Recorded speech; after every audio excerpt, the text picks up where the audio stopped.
Let's go back to Georgia now to MSNBC national correspondent Trymaine Lee, where the party is still going on at a Get Out the Vote event across the street from a polling place he's been at in Atlanta.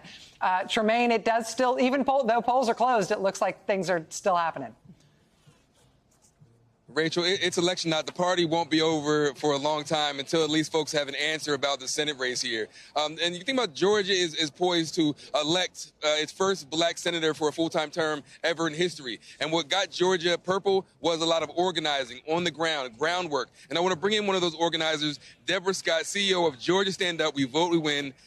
Deborah, what has it taken, all the work, to organize voters around these very critical elections? It really took the effort of a lot of coalition people working together, coalition organizations working together.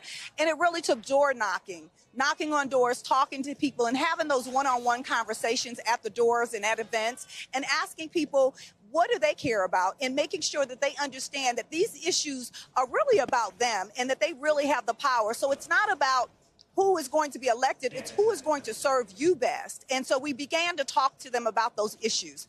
And so it took door knocking, organizations working together, it took calls, it took it all. And one of the things that we did is in reference to SB 202, is we brought the food to them.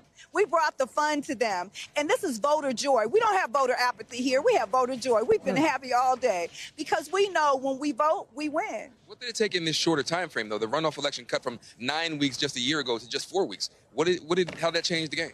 It changed the game tremendously. But when you're organized and you know how to mobilize your people, it was easy because we worked together and we made it happen. That's right. Rachel?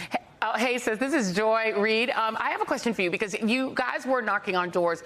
We know that there were 77,000+ voters who did not participate in November, who did participate in this runoff election. I'm wondering if you encountered any of those folks and if they told you why they came out now. I mean, in November, they had the opportunity to elect the first black woman governor. You had Warnock on the ballot.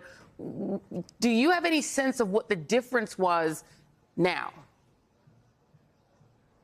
I think the difference was we really focused on the voter and focused not just on what was happening in this country and what's happening in the world, but we focused on the voter and made sure that they understood that they were the most important thing.